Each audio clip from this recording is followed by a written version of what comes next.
Hi everyone, this is Mary here on Mary Reads. Welcome back to my channel. In today's video, we'll talk about the modern books that I think are going to become classics. So I first got this idea from Jack Edwards, who posted a video about that as well. I haven't watched the video, I just saw the name, and I thought that it would be super interesting to discuss this with my husband just to see what ideas we both have, maybe come up with a list.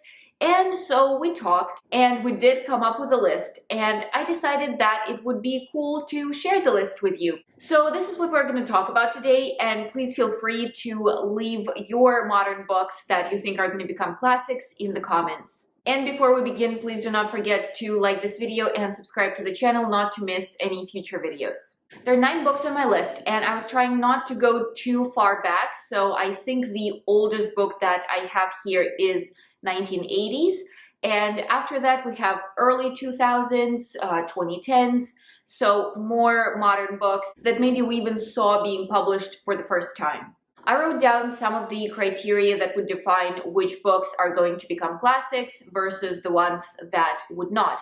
And so 3 main things in this list are, first, that the book was nominated or won any literary awards. Number 2 is the book that interested many different groups of people. And number 3 is that the book made you think about it, made you think about the plot, made you think about the main message for a while after you finish reading this book. You want to return to this book, you want to read more about this book, you want to interact with this book as much as you can. Okay, so let's start with the first book. I have A Little Life here by Hanya Yanagihara. I unfortunately lost the dust cover, but I don't like them very much anyways, so it's fine. I've read the book twice. Both times it broke my heart. I was weeping. I couldn't read anything else for a while after I finished the book. It was just such a traumatic experience, but great experience. The book is definitely hard to read, and I have actually recently discussed it with one of the people at the library, and she was reading the book. She said, I haven't finished it yet, but I've heard that it's going to be so painful. I don't know if I want to read it. So I told her, you do want to read it. It's great. It's one of the best books I've ever read. Yes, it's going to be painful. Yes, it's going to be traumatic. Yes, it's going to break your heart. And yes, you will probably cry. But this is one of the best books I can think of. If I had to recommend one book, only one, this is the one I would recommend. This is a story about 4 friends, 4 best friends, JB, Malcolm, Willem, and Jude, who navigate their life in New York City. We follow them through time, and we learn more about their career and their development. We learn more about their friendship. We learn more about their past. We learn more about their love life. And the story is just so gripping and intense. There is no way you can put the book down before you finish it. Jude is the main character, so we follow him the most. He has a lot of traumatic experience in the past, and we're going to see how that affected his life, what he's like now, how he deals with everyday life post this traumatic experience, how he's still trying to not fall into that pit of grief, of pitying himself. Like, he's trying to be strong and to hold on to his present life, which seems much better, but still constantly on the back of his head remembering about his childhood. Yeah, nothing more to say. Just a great book that discusses a lot of very important questions that all of us will have to think about at some point, if not now, then in the future. And I think that soon it will become a book that everybody reads or has to read for a class, for school, just because everybody talks about it. So definitely one of the main candidates to become classics. Number 2, Goldfinch by Donna Tartt. I wasn't sure at first if I want to put The Secret History there or The Goldfinch, but I think The Goldfinch might appeal to a wider audience and might cover slightly deeper questions. So I chose The Goldfinch. It won the Pulitzer Prize, and this is a story about a boy who lost his mom in a terrorist attack in a museum. He survived, but this one event changed his life dramatically. So this is a coming of age novel, and we follow this boy throughout his life. We see how it was affected by this one event, and there is one thing that stays with him throughout his life. It's this picture that he took from the museum when the attack happened. It's a picture of a goldfinch, and it becomes this sort of symbol. This is the symbol of his past life and how this past experience drags into his present life, his future life, how it affects him every day, no matter how much time passes. So in this book, we're going to talk about pain, guilt, trauma, and how to navigate through these feelings in your life. Book number 3, or rather a series of books. I will show the second one because I don't have the first one on my shelves yet. I couldn't see the video without this series of books. Obviously, it has to be there, no matter what people say, no matter what people think. I think this series of books really and truly deserves a place in that list, and it's Harry Potter series by J.K. Rowling. So much is discussed in this series of books. It appeals to so many different audiences of so many different ages and genders and social statuses and religions, everything. People love the series, and this book became much more than just a story about a boy. It is now a huge merch. There are parks, there are movies, there are exhibitions. It's so much more than just a novel at this point. And after I reread it last year, I think it was, the end of 2023, the beginning of 2024, I realized how much more opened up to me when I read this book as an adult. As a kid, I read it twice, loved it both times, but I saw the story as a fairy tale about magic, about wizards, about evil and good. But when I grew up, I saw so much more. For example, the whole 5th book is talking about politics and the connection between the government and the people and the citizens. It talks about how government can affect people, how propaganda works. Book 6 talks a lot about how this evil got created. We'll learn more about Voldemort, and we'll learn about the childhood of Tom Riddle, how he developed, what happened to him, why he became the way he is. We obviously talk about friendship, one of the most important themes in this book. We talk again about pain and trauma. We talk about good and evil, obviously, which is one of the most basic universal questions that so many authors asked throughout the years. We talk about love, we talk about family. So much is discussed. I feel like this book has not even a right, it has a ticket. It has to be in the list of the modern books that will become classics. I don't see the future world without Harry Potter. It's been years and years, and it's still being read. The movies are still being watched. There is a remake. There will be a TV show, or there already is a TV show. The exhibition was there just a year ago in New York.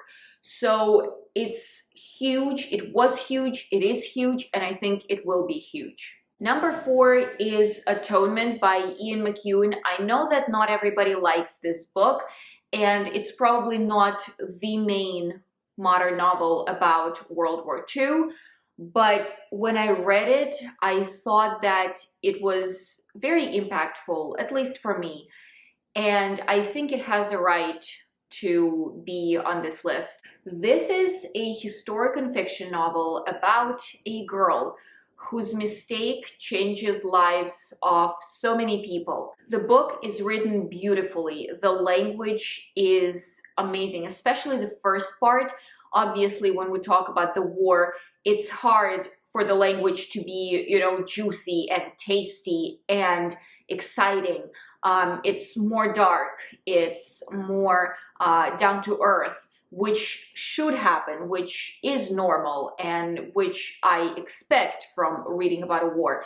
But especially the first part, before the war, when we see this peaceful family that is expecting guests, and they're preparing a play for the guests, and the dresses are so beautiful, and the family is so united.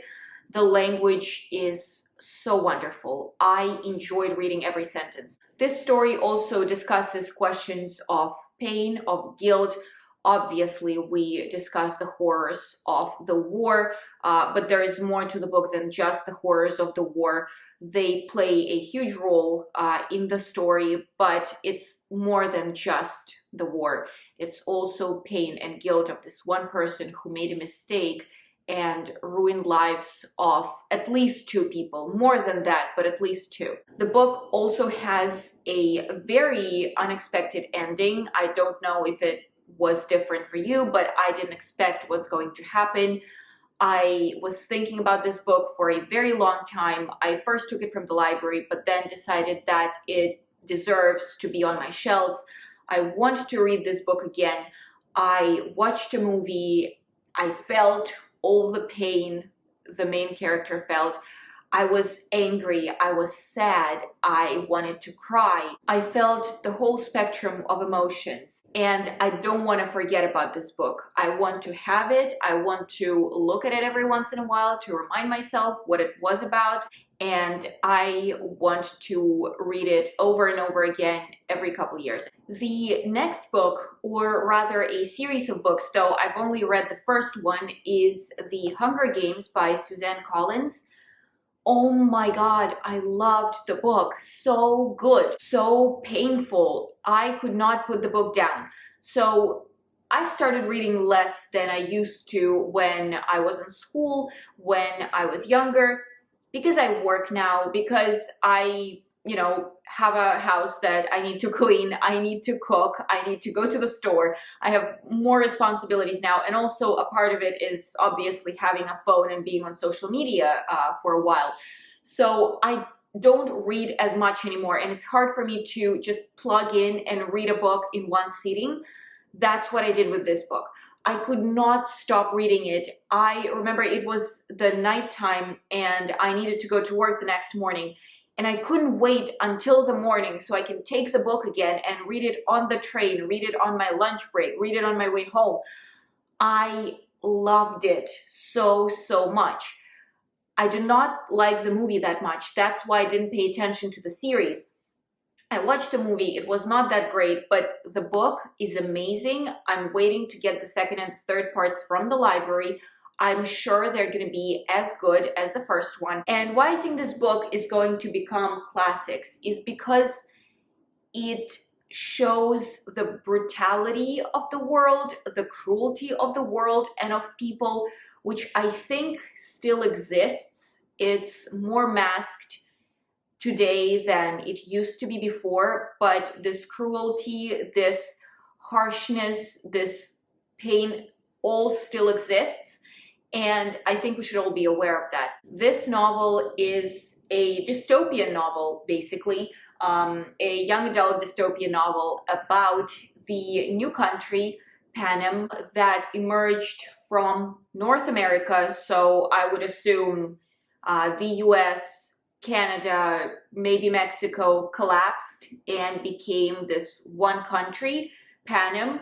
It has a capital city, and then it has 12 districts, which are basically, I guess you can call them 12 different states.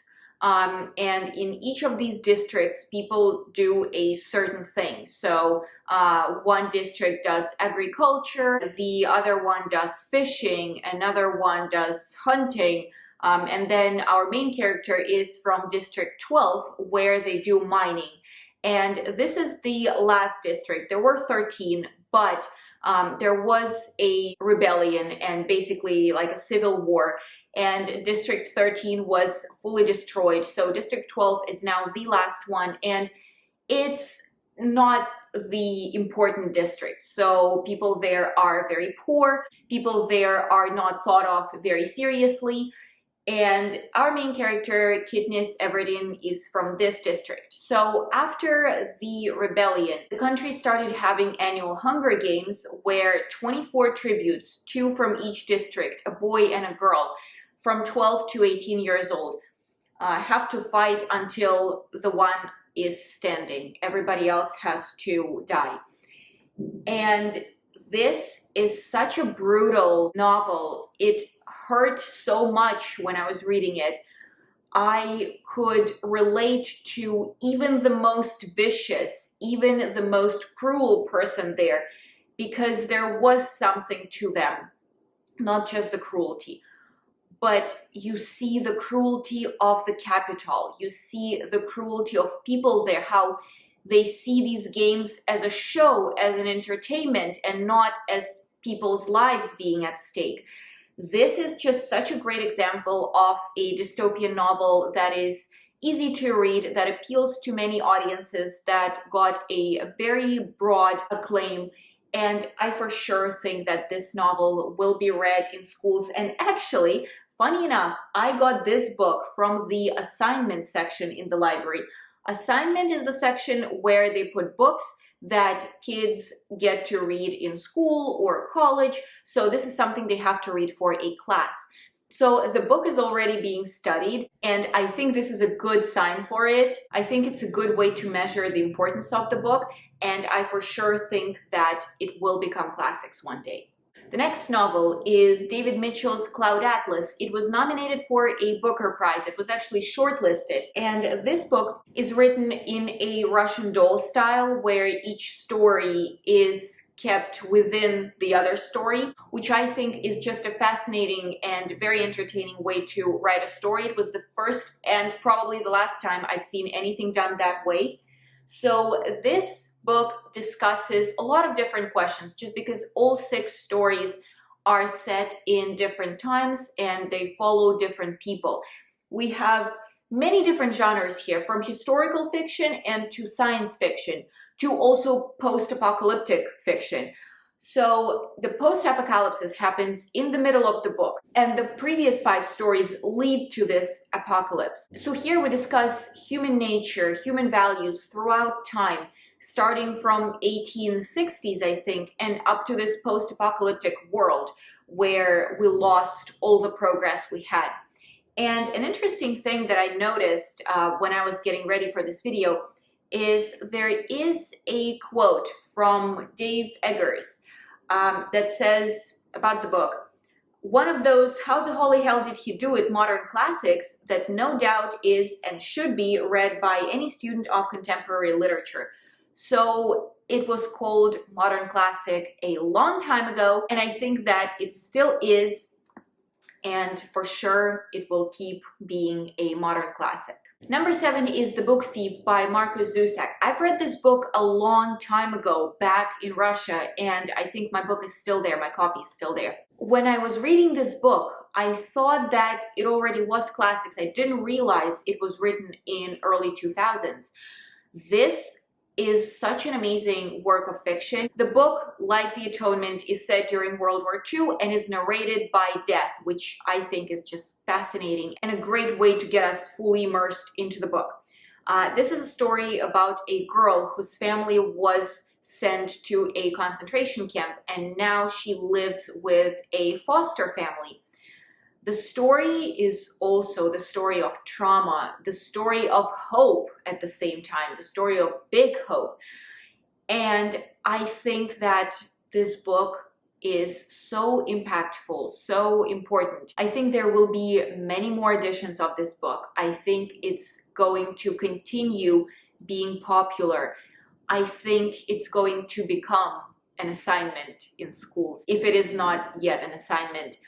I love the story. I think after I read it, if I remember correctly, because it was a while ago, I had this reading slump when I couldn't read anything else. I didn't want to read anything else because I was so deeply connected to that book at the time. I wanted to continue thinking about it. I wanted to continue being in that story, no matter how painful it was. So if you haven't read the book, for sure do, and let me know what you think about it. If you've read it, let me also know what you think about it, and maybe you noticed something else for yourself, some other questions that the book discusses that you think are important to mention. Number 8 is Norwegian Wood by Haruki Murakami. This is the oldest book on my list. It was written in 1987, and this is a story about a Japanese student who is navigating through his love life and his relationship with 2 women. All 3 of the characters, the student and 2 women, had a lot of trauma in their life, a lot of